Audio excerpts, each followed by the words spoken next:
The wine. It always starts with the wine. Not the vintage nor the ruby allure that Marcus so artfully praised as he poured it, but the acrid metallic tang that now clings stubbornly to the back of my tongue, a grim souvenir of betrayal. It's a taste I remember with chilling clarity, a flavor that once preceded darkness, confusion, and the cold, indifferent walls of an institution. But this time, there's a difference, a crucial universe-altering difference. This time, as Marcus's voice, a masterpiece of feigned panic and manufactured concern, crackles on the phone to the 911 operator, I am not succumbing to the oblivion he so carefully orchestrated. This time, I'm wide awake, a silent, unwilling audience, to my own meticulously staged downfall, trapped within the heavy, unresponsive shell of my own body. His words, each syllable laced with calculated deceit, echo in the opulent bedroom we once shared, now a theater for his treachery. My wife, Ilara, she's not herself. I think she's had some sort of breakdown. Hysterical, threatening things. The lies spill out, smooth and practiced, painting a picture of a woman unhinged, a narrative designed to strip me of credibility, of sanity, of freedom, just like before. The chilling repetition of it all, the horrifying déjà vu, sends a tremor through my paralyzed limbs that only I can feel. He's following the old script, page by page, oblivious to the fact that the lead actress has already lived through this tragedy and is now back for an encore, armed with the original playwright's notes. A cold dread, sharp and familiar, tries to claw its way up from the pit of my stomach, threatening to engulf me. It's the dread of helplessness, of being a marionette whose strings are pulled by a malicious puppeteer. But beneath it, a new sensation, fierce and unfamiliar from my last disastrous performance in this life, surges, a burning, incandescent resolve. It's the fire of foreknowledge, the steely determination of a woman who has already seen the final act and refuses to let it play out the same way. They think they're winning. Marcus, with his carefully modulated distress, and Chloe, his shadow, his accomplice, no doubt waiting just out of sight, ready to play her supporting role in this charade. They believe they are pushing me towards the abyss. They have no idea they are the ones walking directly into my meticulously planned retribution, a snare I've been setting since the moment I gasped my first disbelieving breath back into this timeline. The wail of sirens, distant at first, now slices through the tense quiet of the house, growing louder, closer. It's a perverse countdown, each rise and fall in pitch marking the seconds slipping away. Paramedics. They'll be here soon, their arrival heralding the next phase of Marcus's plan. The gurney, the sympathetic but firm hands, the inevitable sedation that will truly silence me. I have until they assess me, until they officially declare me a danger to myself or others, based on Marcus's poisoned testimony and whatever evidence he's planted. Less than an hour by my frantic internal calculation. An hour to ensure the first critical seed of their undoing is sown. An hour to turn their weapon back on them. Marcus continues his performance, dabbing at dry eyes, his voice thick with false emotion for the benefit of the dispatcher on the other end of the line. He's so confident, so assured in his deception. He doesn't know, he can't possibly know that the person listening to his lies, the unseen, unheard dispatcher meticulously logging his every word, his every carefully timed pause and inflection, is about to become my first unwitting piece of evidence. He thinks he's dialing 911 to report a crazy woman. He has no idea he's actually dialing the first digits of his own indictment. And this time, I'll make sure the call connects. The paramedics, bless their well-meaning but currently misguided souls, were everything Marcus could have hoped for, efficient, concerned, and completely buying his performance of the distraught husband. I felt the prick of a needle in my arm, a preliminary sedative undoubtedly, and a fresh wave of panic, cold and sharp, threatened to shatter my fragile composure. My window was closing, the drug already beginning to dull the ragged edges of my heightened awareness, trying to drag me into a fog I couldn't afford to enter. I needed to act now, before they bundled me onto that gurney and Marcus's victory was cemented with the click of ambulance doors. Feigning a brief, almost imperceptible flicker of lucidity amidst the drug-induced lethargy, I forced my eyes to focus, my lips to move. The words were a desperate, slurred whisper, barely audible above Marcus's solicitous murmurs to the medical team. Lawyer need Ben Holloway. It was a gamble. Would they listen? Would they dismiss it as the ramblings of a woman already halfway to clinical hysteria, as per her husband's tearful report? For a heart-stopping moment, nothing. Then, one of the paramedics, a younger woman with kind eyes, paused. She looked from me to Marcus, a tiny frown creasing her brow. Did she say lawyer? Marcus was instantly at her side, his hand on her arm, his voice dripping with false sorrow. Oh, she gets these fixations. Ben Holloway is an old family friend, but hardly relevant now. Please, we just need to get her help. But the seed was planted. The paramedic exchanged a quick, uncertain glance with her colleague. Before Marcus could further dismiss it, before the sedative could fully claim me, the chime of the doorbell echoed through the house, sharp and authoritative. Rescue, right on schedule. Ben Holloway, my bulldog of a lawyer, my ace in the hole, stood framed in the doorway, his presence radiating a calm competence that immediately shifted the atmosphere in the room. He wasn't just an old family friend. He was the one person I'd briefed, albeit cryptically, based on the nightmarish foreknowledge of my previous truncated life. He knew something was going to happen tonight, and he was prepared. His sharp gaze took in the scene. Me, pale and visibly drugged on the chaise lounge, Marcus hovering with overplayed concern, the paramedics with their gurney at the ready. Mr. Vale, Ben's voice was cool, cutting through Marcus's anxious fussing. I believe my client, Ms. Ilara Vance, requested my presence. He emphasized my maiden name, a small but significant barb. He then produced a document with a flourish, handing it to the lead paramedic and a copy to a suddenly very still Marcus. This is a legally binding injunction pre-signed by Ms. Vance, expressly forbidding any medical treatment or transportation without her explicit, unimpaired consent or my direct consultation. It also names me as her sole decision-maker in the event she is deemed temporarily incapacitated. The effect was instantaneous. The paramedics halted, looking to Marcus for guidance, then back to the formidable document in their hands. Marcus's face, moments before a mask of worried solicitude, went rigid. A vein throbbed at his temple. The air crackled. My first decisive action, launched from the depths of my chemically induced helplessness, had landed. As the paramedics made a strategic, if slightly confused, retreat to their ambulance to consult with the hospital's legal team, Marcus cornered Ben in the grand hallway, his voice a low, furious hiss. The polished marble underfoot seemed to absorb none of his heat. What in God's name do you think you're doing, Holloway? She's a danger to herself. This is a medical emergency, not a legal circus. His expensive suit seemed to strain over his shoulders as he bristled with indignation. Ben, impeccably calm, didn't even blink. He adjusted his tie, a small, deliberate movement that seemed to infuriate Marcus further. A medical emergency that conveniently arises just as you were planning to discuss dissolving your joint assets, perhaps, he countered, his tone mild but his eyes like chips of ice. If Ilara is indeed a danger to herself, Marcus, then you certainly won't object to a truly independent psychiatric evaluation, arranged by my office, conducted by specialists with no prior connection to either of you.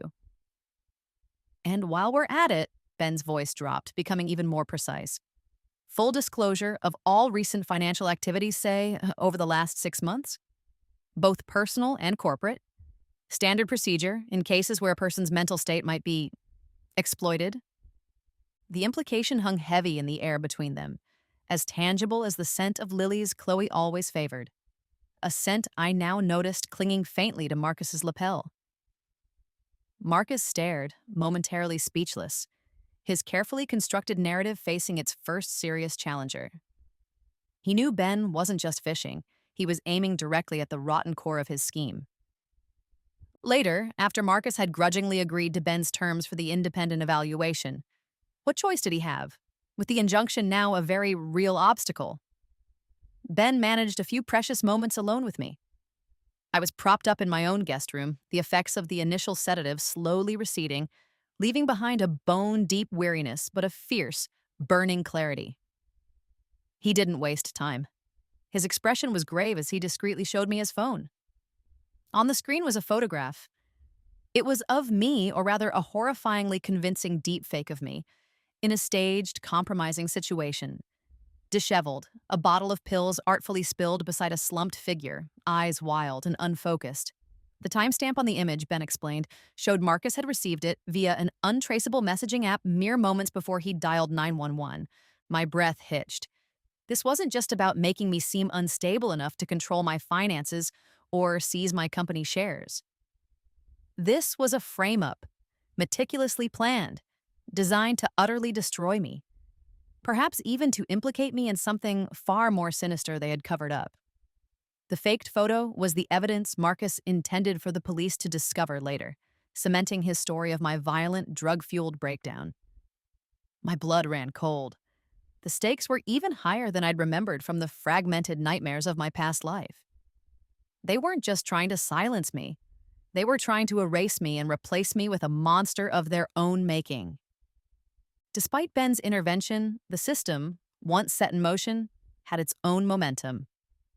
The hospital, acting on the initial paramedic report and Marcus's still influential assertions, insisted on a mandatory 72-hour observation period. I was transferred not to the luxurious private clinic Marcus had no doubt envisioned, but to a secure wing of the City General Hospital, a place of sterile corridors and the constant quiet hum of institutional despair. Ben fought it, but it was the best he could do on short notice against Marcus's powerful legal team, who were already swarming. From my small, impersonal room with its barred window overlooking a bleak courtyard, the pressure mounted. Marcus, Ben informed me via a secure call, was already aggressively petitioning the courts for an emergency conservatorship, citing my clear mental instability and imminent danger to the family estate. The 72-hour clock was ticking with an almost audible menace. I had to discredit him, expose him, before I was legally gagged and buried under the weight of his lies. The fight had just begun, and I was already behind enemy lines.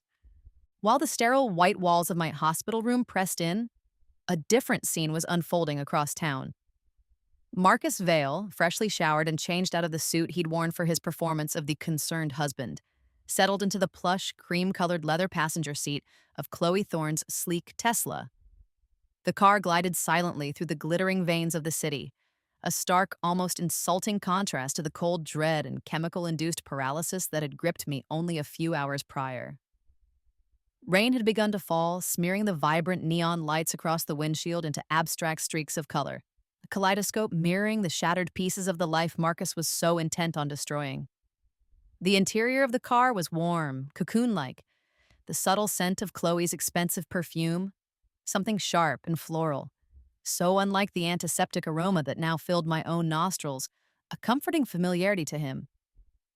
Chloe, her blonde hair expertly tousled, a smug, satisfied curl to her lips, navigated the wet streets with an easy confidence.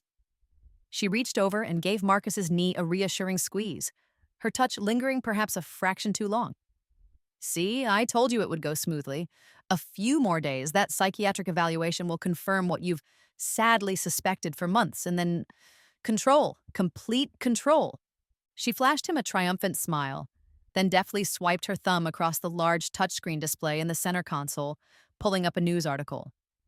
The headline screamed, "Councilman Davies takes indefinite leave amidst personal crisis. Sources cite severe psychological strain." A grainy photo of a haggard, broken-looking man accompanied the text. "Councilman Davies," Chloe said, her voice laced with self-congratulation. "Remember him? His wife was problematic. Resisted the inevitable. Now she's got nothing, and he's free to pursue his ambitions. A perfect template, wouldn't you agree? Alara will be yesterday's news, even faster, a tragic footnote." Marcus managed a smirk, the image of Davies, a man whose downfall he and Chloe had subtly engineered as a practice run for a much larger prize, indeed bringing a sliver of satisfaction. Ilara, for all her supposed brilliance in business, was proving just as susceptible to a well-crafted narrative of female hysteria. His plan, years in the making, was finally coming to fruition. Then, his phone buzzed in his jacket pocket. An alert from his private bank. He frowned, pulling it out. A notification flashed across the screen. Charitable donation processed. $2,500,000 unloaded to the Phoenix Women's Shelter. His blood pressure spiked. $2.5 million. Gone. Ilara. It had to be Ilara?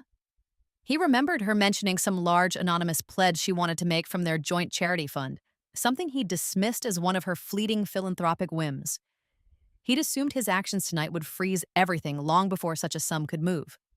Clearly, she'd set it up as an automatic, timed transfer, a final act of defiance from the edge of her impending abyss. A flicker of genuine unease, cold and sharp, pierced through his celebratory mood. The amount wasn't catastrophic, not yet, but it was a complication. A sign that Ilara, even drugged and supposedly breaking down, was still capable of lashing out. Problem? Chloe asked, glancing at his suddenly thunderous expression. He waved a dismissive hand, though the muscle in his jaw tightened. Just Ilara, making a nuisance of herself even now. That ridiculous donation she was babbling about went through. Chloe laughed, a brittle sound. Oh, please, pocket change for you, darling. She actually thought she could outsmart us with that? That little prenup stunt Holloway tried to wave in your face earlier won't save her when she's officially declared mentally incompetent. The real win, Marcus, the only thing that matters is controlling her shares in Vale Industries. Once those are yours, she can donate her pocket money to every stray cat in the city for all I care. Marcus grunted, partially mollified. Chloe was right, of course. The shares were the endgame. Everything else was just noise. Still, he mused, his gaze returning to the rain-lashed city beyond the window. That lawyer of hers, Holloway, he's like a damn terrier. Then a more pressing concern surfaced. What about that 911 dispatch log? You said your contact at emergency services would handle any potential flags. Make sure it all aligned perfectly with my statement. Chloe exuded confidence, reaching for her vape pen. Relax, Marcus. It's being edited for clarity as we speak. My guy is a magician with digital records. He'll trim any ambiguities, ensure the transcript reflects a concerned husband and an increasingly erratic wife. Standard procedure. No one will question the official record once he's done. It will be a masterpiece of sympathetic interpretation. It better be, Chloe, Marcus said, his voice low and hard, the earlier unease returning. There's too much riding on this. Every detail has to be flawless. No loose ends, no ambiguities whatsoever. He thought of the faked photo, the one that would paint Ilara as a suicidal drug abuser. That, combined with a clean 911 log, should be more than enough to seal her fate. He didn't know, couldn't possibly comprehend, that miles away, in that sterile hospital room, I was not idly waiting for my fate to be decided. The moment Ben had confirmed my 72-hour confinement, the moment he'd relayed Marcus's aggressive push for conservatorship, a cold, clear certainty had settled over me. My foreknowledge was my greatest weapon, and it was time to deploy it with surgical precision. Through Ben, who had become my unwavering right hand, my conduit to the outside world, I set my own countermove into motion. It wasn't a direct assault, not yet. That would come. This was more subtle, a carefully aimed dart dipped in the poison of truth. Ben, acting on my explicit instructions, compiled a small, meticulously curated dossier. It contained no mention of my current predicament, no hint of the 911 call or my supposed breakdown. Instead, it focused solely on Marcus Vale, specifically, a series of highly suspicious financial transactions, shell corporations, and very convenient bankruptcies linked to him, and, interestingly enough, to the recently disgraced Councilman Davies. This dossier was leaked anonymously, not to the mainstream media, not yet, but to a specific investigative journalist, Amelia Hayes, a tenacious, under-resourced reporter at a struggling city paper. known for her hunger for a career-making story and her distrust of the city's powerful elite. The tip was vague, merely suggesting that Mr. Vale's philanthropic image might conceal a far murkier reality, and that his connections to Davies might be more than circumstantial. It was just enough to pique her interest, to light the fuse. And the dispatch log? Chloe's smug confidence about her magician contact brought a grim smile to my lips when Ben relayed that particular piece of intel, gathered through his own discreet channels. Let them tamper. Let them edit and clarify to their heart's content. Because the beautiful, artfully simple cornerstone of my entire strategy was this.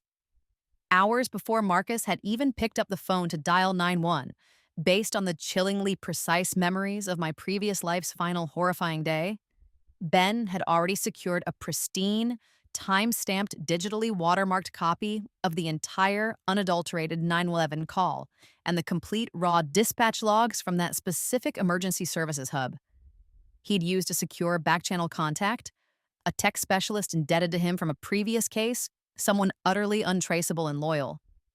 Chloe's magician could perform all the digital sleight of hand he wanted on the copy that would become the official record. It wouldn't matter, because I had the original, the truth. And when the time was right, the discrepancies between their carefully crafted fiction and the undeniable reality of that recording would be their undoing. They thought they were erasing evidence. In reality, they were creating it. Their every alteration to the log would be another nail in their own coffins. The dispatch logs weren't just going to dial their indictment. They were going to meticulously transcribe it in their own edited, incriminating handwriting. Amelia Hayes was, by her own admission, a journalistic scavenger. She picked at the bones of stories the larger papers, with their well-funded investigative teams and glossy offices, often overlooked or disdained. Her office at the City Chronicle was a cramped cubicle overflowing with precariously stacked files, old newspapers, and the lingering aroma of stale coffee and determination. The anonymous tip about Marcus Vale, pillar of the community, renowned philanthropist, husband of the recently and tragically unraveling Alara Vance, had initially landed on her virtual desk with a dismissive thud. Another disgruntled employee, perhaps? A jealous competitor? Rich people always had enemies. Vale's public image was impeccable. His legal team legendary. A direct confrontation was journalistic suicide for someone in her precarious position. Still, the name Councilman Davies, mentioned in the anonymous email Ben had so carefully crafted, snagged on a loose thread in her memory. Davies's implosion had been swift, brutal, and now that she thought about it, a little too neat. She'd idly wondered at the time if there was more to it than the official narrative of a stress-induced breakdown. The tip suggested a financial entanglement with Vale. A long shot, but Amelia had built her minor reputation on long shots. She started digging, not into Vale directly, but into the periphery of Davies' defunct businesses, his known associates, the faint financial footprints that even the best fixers sometimes fail to entirely erase. For 3 days, fueled by lukewarm coffee and an almost obsessive curiosity, she waded through digital archives, cross-referencing obscure company filings and tracing digital breadcrumbs. And then, she found it. A small, almost invisible link. A shell corporation involved in one of Davies' failed land development deals had, for a brief period, shared a director with another shell corporation that was, through several more layers of obfuscation, quietly owned by a holding company controlled by Marcus Vale. It was tenuous, circumstantial, but it was something. A flicker of interest ignited in Amelia's tired eyes. Maybe the anonymous tipster wasn't entirely unhinged. The connection to Davies, however faint, gave her just enough internal justification to pull the publicly available records on the recent Vale Vance domestic incident. Alara Vance's sudden dramatic 911 call, the subsequent hospitalization, it was all very public, very messy. Amelia requested the official 911 call audio and the corresponding dispatch logs, expecting a fairly routine, if tragic, addition to the Vale saga. It was standard procedure. A journalist needed due diligence. The police department, citing privacy but also the ongoing medical evaluation, was initially hesitant. But Amelia, citing public interest given Vale's prominence and the nature of the call, was persistent. Eventually, they released the redacted audio and the official dispatch transcript, the one Chloe's contact had so diligently clarified. As Amelia listened to Marcus Vale's distraught voice on the audio, her reporter's cynicism warred with a reluctant flicker of sympathy. He sounded genuinely distressed. The dispatch log, neat and concise, corroborated his story of a loving husband forced to take drastic action. It painted a clear picture of Alara's escalating hysteria and his desperate attempts to calm her. Everything was tidy, perhaps too tidy. That evening, another anonymous encrypted email landed in Amelia's inbox. No text this time, just an attachment, a single audio file, and a PDF document. Her heart gave a little flutter of anticipation. The audio file was, she quickly realized, another recording of the same 911 call. But this one was rawer, longer. There were subtle differences in background noise, in the dispatcher's cadence, even in Marcus's tone during certain pauses. The PDF was a different version of the dispatch log, far more detailed, filled with timestamps down to the millisecond, dispatcher shorthand, and, crucially, notations of channel switches and secondary recordings. Ben, anticipating Amelia's diligence in getting the official versions, had ensured this care package arrived at the perfect moment to highlight the contrast. Amelia spent the next 4 hours comparing the two versions line by line, timestamp by timestamp. The official log was a sanitized summary. The anonymously provided log was a messy, complex, and far more revealing document. Glaring discrepancies began to leap out. Entire phrases Marcus had uttered in the raw audio, phrases that cast his concern in a slightly different, more controlling light, were missing from the official transcript. The dispatcher's probing questions, particularly those regarding any history of domestic disputes, standard protocol yet absent from the official log, were present in the raw version. Most damningly, the raw log indicated a brief secondary call made by Marcus from the scene, its audio not included in this anonymous drop, but its existence and timing meticulously noted by the original dispatcher. The official log made no mention of any such second call. A cold knot formed in Amelia's stomach. This wasn't just sloppy record-keeping. This was active manipulation. Someone had deliberately altered the official record. Why? To protect Marcus Vale's image? Or to conceal something more sinister? The anonymous tip about Vale's financial dealings with Davies suddenly felt a lot less like a crank email and a lot more like the key to a much larger, darker story. The leverage hadn't just shifted, it had been entirely upended. The weapon Alara had foreseen, their own doctored evidence, was now primed. The next morning, Amelia Hayes picked up her phone. She dialed Marcus Vale's private office line, a number she'd wheedled out of a former disgruntled Vale employee. When his smooth, confident voice answered, she didn't waste time on pleasantries. "Mr. Vale, Amelia Hayes from the City Chronicle. I'm working on a story regarding the 911 call you made concerning your wife, Ms. Alara Vance." A slight pause. "I believe that matter is private, Ms. Hayes, and concerns my wife's health. I have no comment." His tone was clipped, dismissive. "I understand," Amelia pressed, her own voice calm but firm. "However, I've reviewed two versions of the dispatch log from that night, the official one and another, more detailed version. There are significant discrepancies, Mr. Vale. For instance, the detailed log indicates a second call you made from the scene, a call not mentioned in the official record. Could you shed some light on that?" She also threw in a carefully worded question about a recent, very large charitable donation made from a joint account just prior to the 9/11 incident, gauging his reaction. The silence on the other end of the line stretched for several agonizing seconds. When Marcus finally spoke, his voice was no longer smooth or confident. It was strained, a little breathless. I don't know what you're talking about. There was only one call. My wife was extremely unwell. This is an outrageous intrusion." He stammered slightly over unwell, his denial utterly unconvincing. The panic, thinly veiled but unmistakably present, was palpable even through the phone line. He sounded like a man whose carefully constructed reality was crumbling around him. He blustered for another moment about legal action before abruptly ending the call. Amelia leaned back in her chair, a slow smile spreading across her face. Gotcha. Alara Vance, wherever she was, had anticipated this perfectly. Her unseen lawyer, Ben Holloway, had executed the plan flawlessly. Marcus Vale slammed his phone down, his hand trembling. Chloe, summoned to his office by a frantic text, found him pacing, his face pale, his usual composure shattered. She knows, he ground out, running a hand distractedly through his perfectly styled hair, disheveling it. That damn reporter, Hayes. She knows about the logs. She asked about the second call. She even mentioned the bloody donation.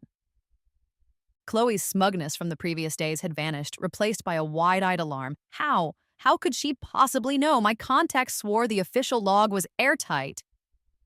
I don't know how, Marcus roared, slamming his fist on his mahogany desk. But she does, and she sounded certain.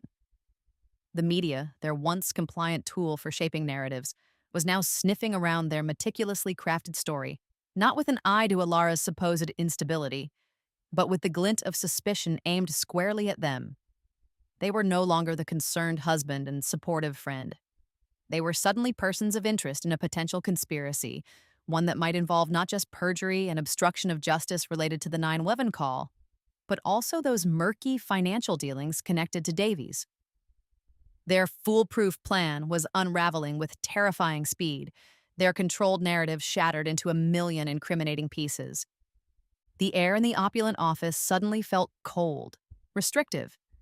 The carefully constructed walls of their deception were showing cracks, and a very unwelcome light was beginning to stream through.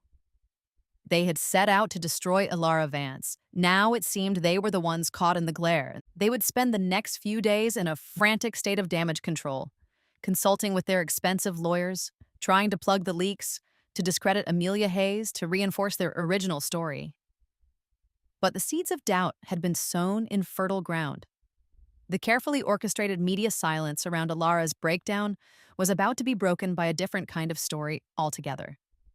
In a week, as the first carefully worded but deeply implicating article from Amelia Hayes hit the digital newsstands, Marcus Vale and Chloe Thorne would wish it was only Alara's sanity and a misplaced multi-million-dollar donation they had to worry about. The headline, stark and damning, would read, "Local businessman, questionable calls, and a convenient breakdown, coincidence or conspiracy." Amelia Hayes' article, "Local businessman, questionable calls, and a convenient breakdown, coincidence or conspiracy," landed like a well-aimed grenade. While it stopped short of direct accusations, the carefully juxtaposed facts, Marcus Vale's sudden 911 call, the inconsistencies in the dispatch log versions she'd alluded to, his suspicious financial ties to the disgraced Councilman Davies, and the curiously timed multi-million-dollar donation from Alara just before her episode, painted a deeply unsettling picture. The public narrative, so carefully curated by Marcus, began to fray. Questions were being asked, uncomfortable ones. The doubt Amelia had sown was a potent seed, and it was enough.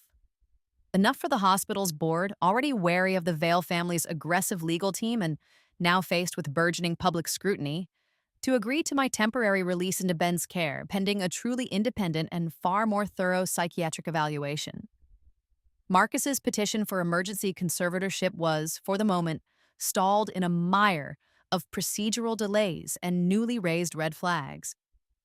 Freedom, even this tentative, conditional version of it, tasted sweeter than any wine Marcus had ever poured. From the sanctuary of Ben's discreet city apartment, a place far removed from the opulent cage of my former life, I directed my second strike. It was riskier, more direct, but necessary. Amelia's article had cracked the foundations of their lies. Now it was time to send a tremor through the entire edifice. "Are you absolutely certain about this, Alara?" Ben had asked, his brow furrowed with concern as he reviewed the plan. "Releasing the actual audio of your 911 call, even the original unedited version? It's raw. It's you, terrified. They'll twist it." "Let them try," I'd responded, a cold resolve settling in my heart. "They want to paint me as hysterical? Fine. Let the world hear the hysteria Marcus Vale induced. Let them hear a woman in fear for her life, not a woman losing her mind. Context, Ben. That's our weapon now. We frame it before they can. And so we did. Ben, with his network of contacts, arranged for the original unadulterated audio of my 911 call to be exclusively featured on The Gilded Cage, one of the nation's most popular true crime podcasts, known for its deep dives into complex cases involving the wealthy and powerful. It wasn't just dropped anonymously, it was presented within a carefully constructed narrative.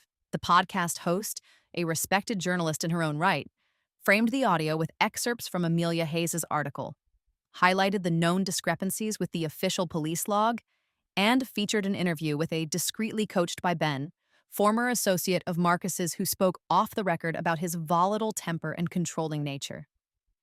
My terror was audible, yes, but juxtaposed with the mounting questions about Marcus's integrity and potential manipulation, it sounded less like madness and more like a desperate plea for help from a woman ensnared.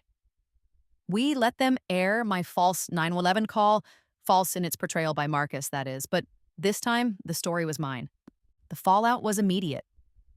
Marcus Vale, listening to the podcast episode in the sterile silence of his high-rise office, felt a bead of sweat trace a cold path down his spine. His own voice, feigning panic, now sounded hollow, theatrical, even to his own ears. But Alara's voice, her raw, unfiltered terror, was chillingly authentic. And the host's pointed questions about the dispatch logs, about the second call Amelia Hayes had hinted at, felt like daggers. The door to his office burst open and Chloe stormed in, her face pale, her eyes wide with a frantic energy. Her usual icy composure was gone. "Marcus, have you heard this? They're playing the whole damn call. Every station, every news blog is picking it up. And that lawyer of hers, Holloway, he must be feeding them this. He's practically screaming log tampering without actually saying it." Marcus slammed his fist on the polished surface of his desk, the sound echoing the tremor in his gut. "He can't prove anything. It's just noise. Her word, her terror against mine." "Noise that's getting louder by the second," Chloe shot back, her voice cracking. "The politician's chief of staff just called me. Absolutely spooked. He's worried this will lead back to Davies, to everything." "What if they connect us to that entire mess properly, Marcus? What if they find out how deep it really went?" Her carefully constructed facade was crumbling, revealing the raw fear beneath. Marcus ran a hand through his hair, his mind racing. The shares. He had to secure Alara's shares in Vale Industries.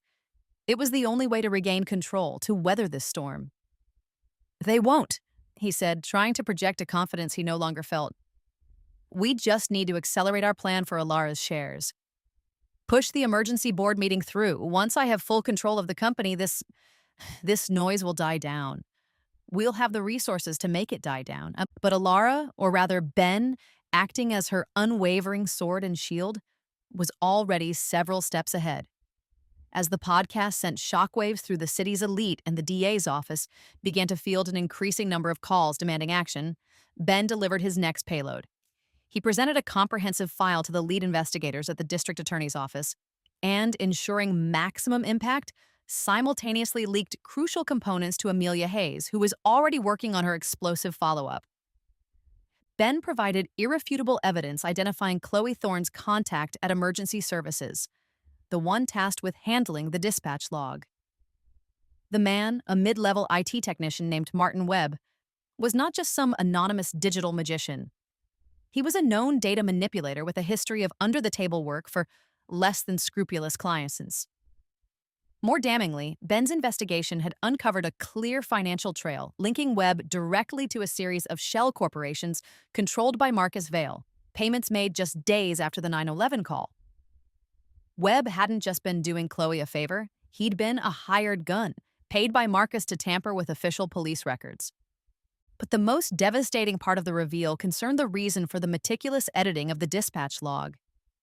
It wasn't just to subtly alter the narrative of Alara's mental state. Its primary purpose, Ben revealed, had been to completely scrub any mention, any trace, of that brief, secondary call Marcus had made from the scene that fateful night. And now, Ben provided what he had strategically withheld until this moment, the full, forensically authenticated audio of that second call. Alara, in her reborn state, had remembered not just the call, but the specific technical glitch in the dispatch system, a known issue with that hub's secondary recording channels during high volume periods that had allowed it to be captured, a detail Marcus and Chloe could never have anticipated. On that recording, Marcus's voice, no longer feigning distress but cold, calculating, and utterly chilling, could be heard instructing Chloe. Make sure they find the empty pill packets by her bedside, Chloe, and the letter. The story has to be airtight. No mistakes this time. It was the smoking gun. Proof of premeditation of a conspiracy to frame, to pervert the course of justice, spoken in Marcus's own voice. The effect was cataclysmic. Within hours, the district attorney's office, armed with this undeniable evidence and facing immense public pressure fueled by Amelia Hayes's second, even more explosive article detailing the cover-up, announced a formal preliminary investigation into Marcus Vail, Chloe Thorne, and their known associates. The charges being explored were serious: potential witness tampering, conspiracy to obstruct justice, subornation of perjury, and a host of financial irregularities now seen in a far more sinister light. The timing couldn't have been worse for Marcus. The emergency board meeting of Vail Industries, the one he had been desperately trying to push through to seize control of Alara's substantial shareholdings, was scheduled for 2 days' time. But the announcement of an active DA investigation, naming him as a primary subject, sent shockwaves through the board members. An emergency injunction, filed by Ben on my behalf, citing the investigation and Marcus's clear conflict of interest, was granted almost immediately. All attempts by Marcus to manipulate company assets or voting shares were frozen, pending the outcome of the investigation. His power play, the very foundation of his plan to silence me and seize my legacy, was stopped dead in its tracks. The timer hadn't just tightened, it had slammed a steel door shut in his face. The glare of the studio lights was almost blinding, a stark, unforgiving white that stripped away all shadows, all pretense. This was the arena Amelia Hayes had secured, against all odds and considerable pressure from Marcus's rapidly dwindling circle of influence. A live, primetime interview on a major news network billed as The Vail Confession, Truth or Deception. I sat composed. Ben, a reassuringly solid presence just off camera, his gaze steady on me. Across from us, separated by a sleek, minimalist table and the palpable tension that filled the studio, sat Marcus Vail. He looked diminished. The arrogant swagger was gone, replaced by a pallid complexion and eyes that darted nervously towards the cameras, then towards Chloe Thorne, who sat beside him, a silent, rigid statue of barely suppressed panic. Marcus hadn't wanted to be here. His lawyers had screamed against it, but Amelia Hayes, armed with the damning audio of his second call and the threat of releasing it exclusively if he didn't agree to a fair opportunity to respond, had backed him into a corner. His PR team, a new, less reputable agency he'd hired in a panic, had convinced him this was his only chance to reclaim the narrative, to project an image of a man wronged, a husband grieving his wife's tragic decline. Chloe's presence was unexpected, even to me. She had apparently insisted on accompanying him, perhaps believing her loyalty, her very presence, could somehow shield him or lend credence to their crumbling story. Or perhaps I mused with a flicker of dark satisfaction. She simply couldn't bear to let him face the music, or the executioner, alone. Amelia Hayes, now a rising star in the journalistic firmament, thanks to her relentless pursuit of this story, began the interview with a calm, almost surgical precision. She recapped the events, the initial 911 call, the questions surrounding my mental state, the subsequent financial irregularities, and the allegations of dispatch log tampering. Then, she turned her gaze, sharp as polished steel, directly to Marcus. "Mr. Vail," she began, her voice even and professional, "the official dispatch logs from the night of your 911 call paint a picture of a concerned husband. However, as we've reported, a more detailed, forensically authenticated log from a secondary channel has surfaced. This log, Mr. Vail, shows your initial call detailing concern, but then it records a subsequent, previously unreleased call you made moments later from the scene, a call placed directly to Ms. Thorne, who is here with us tonight." Amelia paused, letting the weight of her words settle in the silent studio. In that call, Mr. Vale, you are heard discussing the importance of making sure the narrative sticks. What narrative precisely were you referring to? Marcus visibly flinched. He swallowed hard, his Adam's apple bobbing. This, this is outrageous, he blustered, his voice a shade too loud. A tremor CH low tried to hide by placing a trembling hand on his arm. My wife, Alara, was, and I say this with the deepest regret, extremely unwell. She was delusional, a danger to herself. I was trying to protect her, to get her help. That's the only narrative. Before Amelia could interject, my voice, calm and clear, cut through his agitated defense. I looked directly at him, my gaze unwavering. Unwell, Marcus? Or simply unwilling to be your victim any longer? The camera zoomed in slightly on my face. You speak of narratives, but the logs, Mr. Vale, the original logs, don't lie. And neither does the full audio of what you said that night. Chloe, seeing Marcus falter, jumped in, her voice shrill, defensive. He was under enormous stress. Anyone would be. He was trying to protect her, to protect your family's reputation from her episode. He might have said things, yes, but he was distraught. Amelia's focus shifted seamlessly to Chloe, her expression unrelenting. Distraught, Miss Thorne? Or was he giving you specific instructions? Instructions, for instance, about planting sedatives in Alara's favorite evening tea? Sedatives that would ensure her episode appeared convincing when the paramedics arrived? Because, Ms. Thorne, our sources indicate that the full forensic audio analysis of that second concealed call reveals precisely that conversation. Were you instructed to administer a substance to Ms. Vance without her knowledge or consent? The accusation hung in the air, poisonous and damning. Chloe's face went ashen. She opened her mouth, then closed it, her eyes darting to Marcus in naked appeal. Marcus surged forward in his seat, his face contorted with a mixture of fury and desperation. That's a vile fabrication, a slanderous lie. You can't prove that. That audio you're hinting at is inadmissible, doctored, faked. My lawyers will sue you. This network, everyone involved in this witch hunt. His voice cracked on the last word, the carefully constructed facade of the grieving husband shattering completely, revealing the cornered, enraged man beneath. This was the moment. I gave a almost imperceptible nod to Ben, who was already on his comms link to the studio's control room, a signal we had meticulously rehearsed. Perhaps, Mr. Vale, Amelia Hayes said, her voice dropping to a dramatic, almost chilling quiet. We should let the evidence speak for itself. And then it happened. On the large screens behind them, the ones that had been displaying the program's logo, a waveform appeared. The studio fell into an unnerving silence, broken only by the crisp, clear audio that suddenly filled the air, broadcast live to millions. It was Marcus's voice, not the feigned panic of the 911 call, but cold, precise, and utterly damning. The Earl Grey she drinks before bed, Chloe. Just enough to make her drowsy, confused. We need her compliant when they arrive. No fight left in her. Then, make sure they find the empty pill packets by her bedside, the ones I showed you, and the letter, the one in her handwriting I managed to acquire. The story has to be airtight. No mistakes this time, understand? Chloe's faint affirmative murmur was also audible. The audio snippet was short, no more than 30 seconds, but its impact was devastating. The screens then flashed a side-by-side comparison, the timestamp from the authenticated secondary dispatch log noting Marcus's call to Chloe, and the identical timestamp embedded in the forensic metadata of the audio file they had just heard. A perfect match. A stunned silence gripped the studio.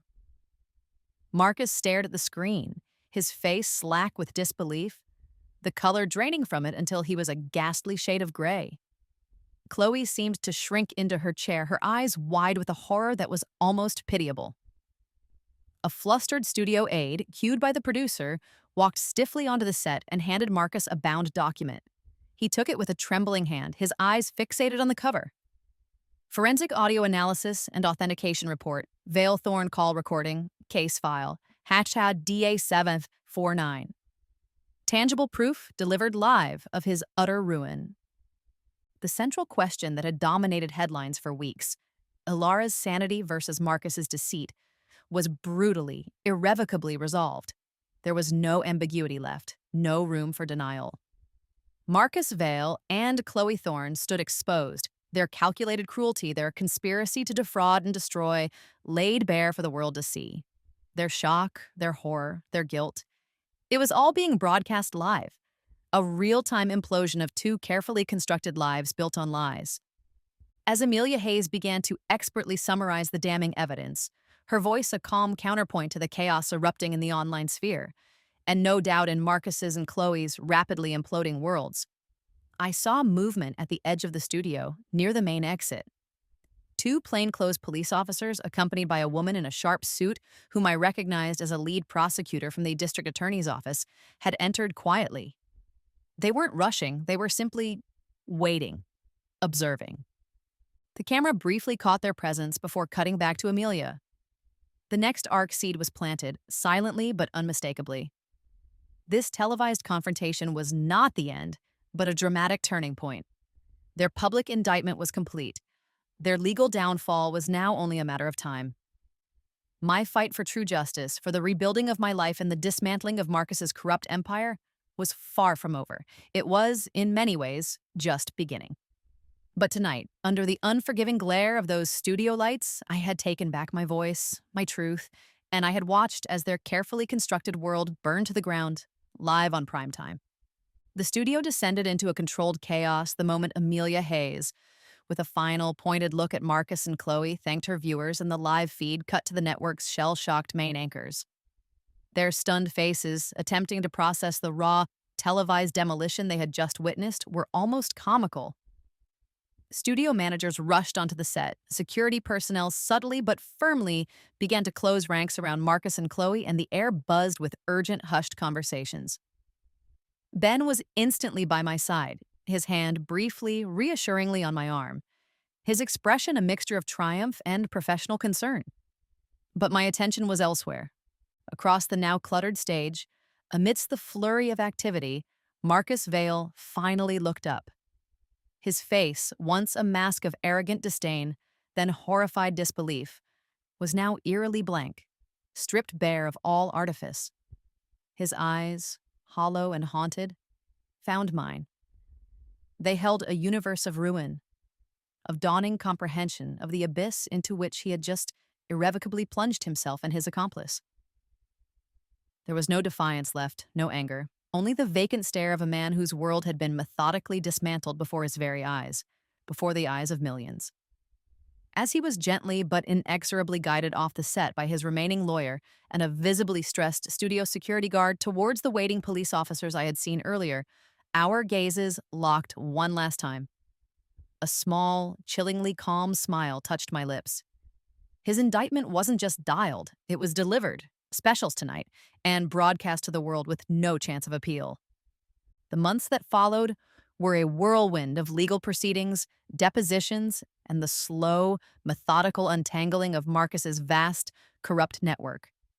The 911 deceit scandal, as the voracious media had gleefully dubbed it, became a national obsession. Marcus and Chloe, their assets frozen, their reputations in tatters, found themselves pariahs, facing a mountain of criminal charges ranging from conspiracy and fraud to perjury and obstruction of justice. The evidence, particularly the audio of that second damning call, was irrefutable. Their high-powered legal teams, one after another, found the case unwinnable, the public tide of opinion overwhelmingly against their clients. For me, it was a period of intense, often grueling, but ultimately healing reclamation. The psychiatric evaluations, now truly independent and thorough, swiftly cleared my name of any manufactured instability, declaring me sound of mind and a victim of profound psychological abuse and gaslighting. The legal battles to fully disentangle my finances and my company from Marcus's toxic grasp were complex, but with Ben's unwavering expertise and the weight of public opinion on my side, victory after victory was secured. 6 months after that televised confrontation, I stood on the expansive balcony of my reclaimed penthouse apartment, the one Marcus had so arrogantly assumed would be his. The city sprawled beneath me, a glittering tapestry of lights under a velvet star-dusted sky. It was a different view now, no longer seen through the lens of fear or betrayal. but with the clear, steady gaze of a survivor. A woman reborn not into another life, but into her own, finally free. Down below, the legal maelstrom continued for Marcus and Chloe. Their trials were set to begin, promising even more sordid revelations. They were broken, their empire crumbling into dust. Ben joined me, handing me a warm mug of the Earl Grey tea I now enjoyed without a trace of its former poisoned associations. He was no longer just my lawyer. He had become a trusted friend, a confidant, and now a partner in my newest venture. We had established the Phoenix Foundation, its mission to provide comprehensive legal, financial, and psychological support to victims of gaslighting, coercive control, and malicious frame-ups, a cause born from the ashes of my own ordeal. The fight had been brutal, the journey through the darkness harrowing, but this new dawn felt remarkably clean, imbued with purpose. I wasn't just reborn, I was rebuilt, forged stronger in the fires of betrayal, armed with a voice I would never allow to be silenced again. The scars remained, a testament to the battle, but they no longer defined me. They were merely a map of where I had been, not where I was going.